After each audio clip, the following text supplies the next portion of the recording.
by Rob Weinhold, crisis leadership expert and author of The Art of Crisis Leadership, to talk about the president being removed from various social media platforms. Rob, thank you so much for taking a few minutes to talk to us about this.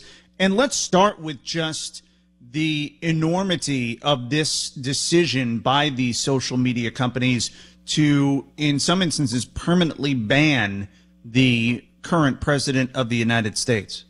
Yeah, it is an extraordinary step, a very high-profile step. And, if you would have predicted that the president of the United States would have been banned from Twitter, just several years ago, people would say there's no way in the world that would happen. But I think it does cause a very real reaction among many people, particularly in the conservative ranks, as the perception is that social media platforms are attempting to silence their voice, even though the platforms insist they're eliminating content that is outside of their guidelines and inflammatory or, criminal in nature.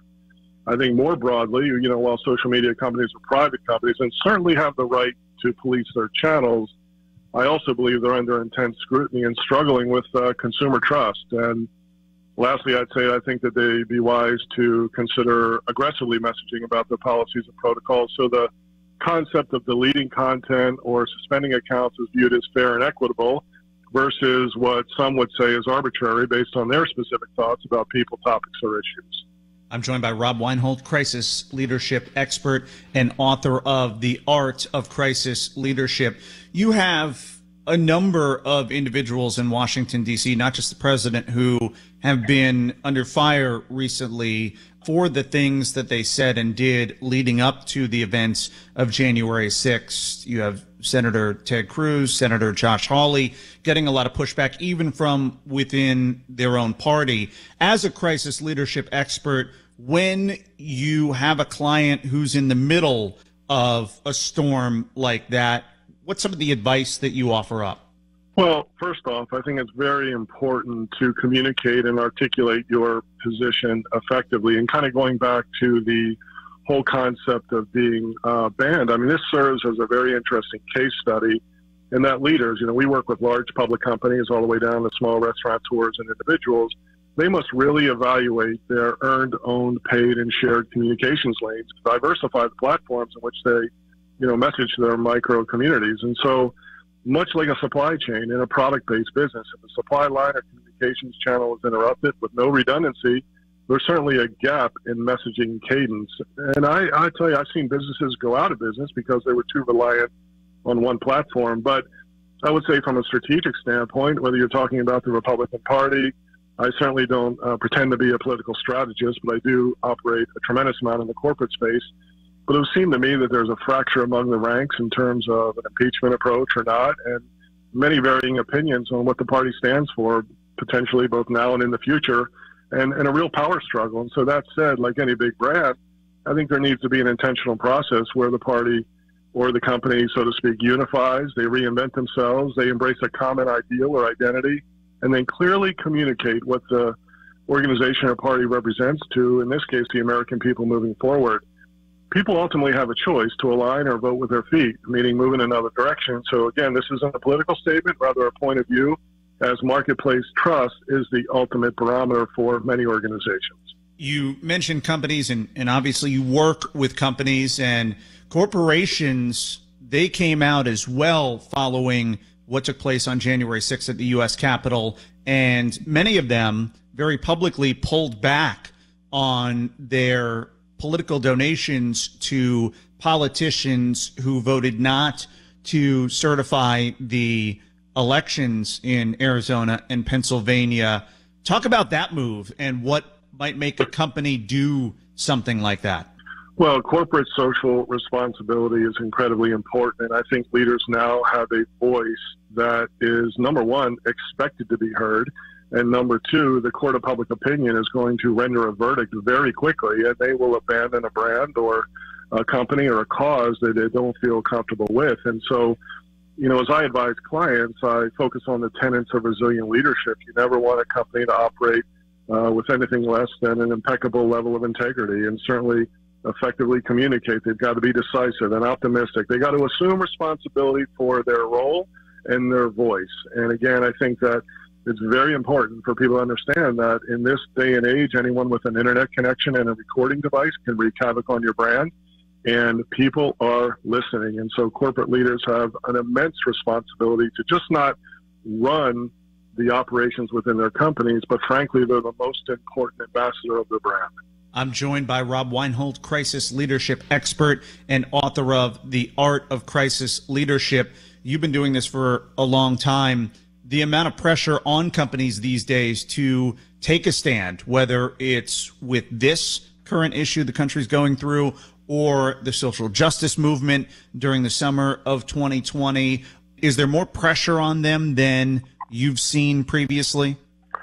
There's a tremendous amount of pressure on leaders now, and in the corporate space, more so than ever before, because of accessibility and the ability for people to mobilize on digital platforms and mobilize very quickly, and again, put leaders in a corner and say, listen, there's a lot happening, whether we're talking about the social justice protesting or what happened at the Capitol, or frankly, whether or not a company is green enough or embraces the right corporate social responsibility tenets. And so they have to understand and be very predictive and have a voice. You know, we talk about the concept very quickly of reputational elasticity, and what that means is consumers do have a choice. And so a highly elastic industry, meaning, you know, there's a lot of choices, coffee shops, cleaners, things like that, but few choices when you're talking about energy companies, you know, high impact cable firms and phone services and so on and so forth. But even so, even though a consumer may not have a lot of choices when it comes down to the provider that they use, they will make a lot of noise. And again, I go back to crises cost time, money, customers, and eventually your career. And that gets most corporate leaders' attention. And do you also find the younger generation, millennials and those coming after them, are they more engaged in this issue and more likely to hold corporations accountable for their either actions or inaction?